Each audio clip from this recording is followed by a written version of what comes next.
I think that when you take my civic activities I've been involved with, I'm chairman of the board of an African American international missions organization. We do humanitarian work in Uganda, Kenya, Haiti, and Jamaica.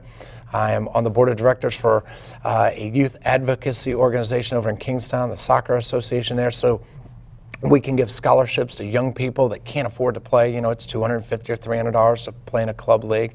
So we do that. I work with children with disabilities from my home church in McLean. We actually have kids with autism come and do repetitive work in my office here, my congressional campaign office.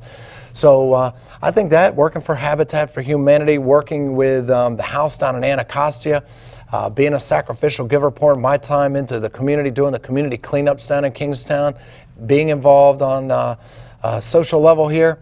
I think all those things combined with my cultural experiences. I speak Arabic, my kids are Arab American, I've been to the Middle East, traveled pretty much all over the world except for I want to get to China and to Australia sometime, God willing, in the next several years to experience that. But I just think when you combine all those things in 32 years of serving people in business, it's what it's all about. This job is the ultimate caregiver job. You know, I've worked with senior citizens. My mom's 89 and has Alzheimer's now, so I've been her caregiver, and she's in an assisted living facility. We worked to save a guy's life who was 105 years old who ran out of money. So my life, through all the heartbreak, the ups, the downs, the losses, the tragedies, the trials, the highs, the lows, the peaks, the valleys, I think I'm ready. I think that I've seen it all, and I'm ready to serve. I've really got a great model for success here, and I think that what I stand for is pretty much, you know, when you get down to it, we all want the same things. We want to be kept safe, and we want a high quality of life here. And we just want common sense leaders so that if the Democratic members, somebody comes up with a bright idea, you know, I don't want to just shuffle that to the side. I want to say, okay, well, hey, how do we take it and make it what I would think would be more fair and balanced and get it back over here so that we all agree on the same thing. But, you know, I think that's the problem, is this partisan bickering and whining and, you know, angst. And unfortunately, Jim is right at the top of the hill when it comes to just criticizing nonstop. I don't live in yesterday, folks. I'm a glass half full guy.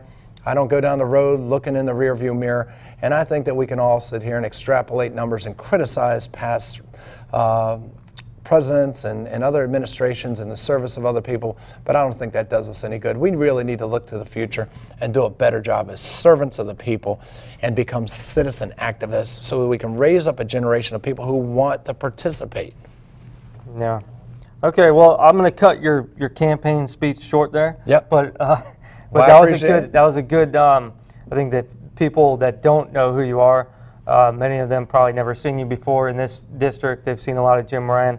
Maybe they know a little bit better who you are now, which I think is fair, and I'd like to see Jim Moran come on the show as well at some point.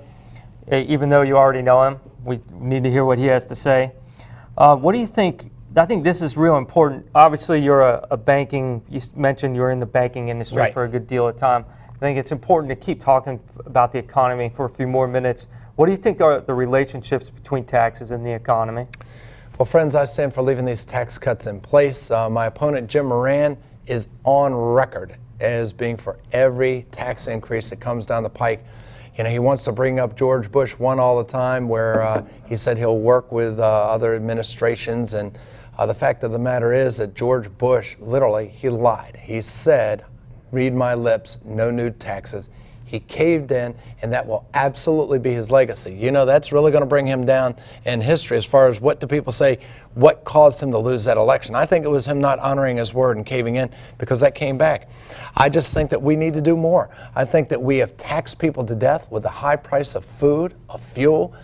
You pay Social Security, you pay your Medicare, you pay your state, your federal, on your car. You're just taxed to death on personal property taxes, tags, just on and on and on. Every move you make, there are taxes on top of more taxes. And for the majority of people, you know, we don't have, as people did in the 50s and 60s, where you'd work for 20 years on your job and then leave and get a pension. People have to fund their 401ks. So then you throw, if they're prudent and being wise stewards of their money, they're putting 6% of their gross pre-tax into a 401k account to help them prepare for the future.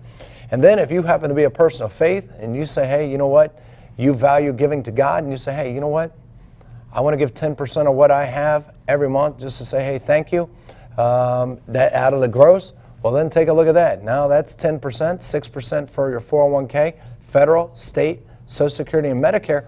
Friends, by the time you go to buy a gallon of gas and get something to eat, you're in the red. And that's really what we've got to do. We've got to make it so people control their own destiny. The government is wasteful and bloated. I support all of our government workers. I think they do a great job. But it's the outside-the-box spending and all this reckless earmark spending that we've got to rein in so that we can do these other. Families, just everybody I talk to says we are really in a crunch based on these other factors. Well, it seems to me the fact is that we're getting double and triple taxed in most of the occasion. The tax comes in on the business, and then the tax comes in on the sale to the business and from the business, and then you get your income tax before you even get to spend it on a sale from a business that's getting taxed and passing on the tax to the consumers and workers. Well spoken. As you can tell, I'm not a real big fan of taxes myself. But you've answered, I was looking over my outline, all these tough questions I was going to ask you, and you already answered most of them within our prior discussion. One thing that we haven't discussed is this area has some well-known transportation issues. What can we, I know how we can fix it. My plan's probably not going to be, very well received though. What we have to do is stop driving like morons, and I'm going to write a book on this, and I hope everybody reads it. If we can curb that, I think we can alleviate a lot of the issues. But what would you do? Well, let me get to this. First off, Jim Moran's been there 17 years, friends, and you cannot take a mass transportation train out to Dulles Airport or to the Reston area. I support getting that done, getting the Tyson's Tunnel finished. But what we can do is in Congress, we can support teleworking, virtual officing, and a concept called hoteling. And these together with allowing, even in business, to the Council of Governments, allowing people to telework and virtual office, since all the technology is in place, that number one will get cars off the road, it increases the quality of life, and it gets us to stop talking about moving people and getting people to work where they live. So that's one opportunity there. And I also support people getting tax credits. There's an IRS code that gives people tax credits if they take mass transportation to work. But I think we can do that for people that want to cycle to work. What a great opportunity. People that vanpool, carpool, etc. So that's really what we need to do. I think that the transportation situation here is just abysmal at best, trying to get out west, and I think we need to do more. And again, I just don't think Jim Moran's done enough. I think we can. I had the follow-up question was that how are we going to pay for the improvements in tax in the transportation, and you mentioned some tax credits and other things, and teleworking. So I think that pretty much covers that question. Is there any other? Would you raise taxes to fund a metro tunnel or anything? I do not support raising taxes on any. We are taxed to death. I support offsetting it by being better stewards of your money as taxpayers.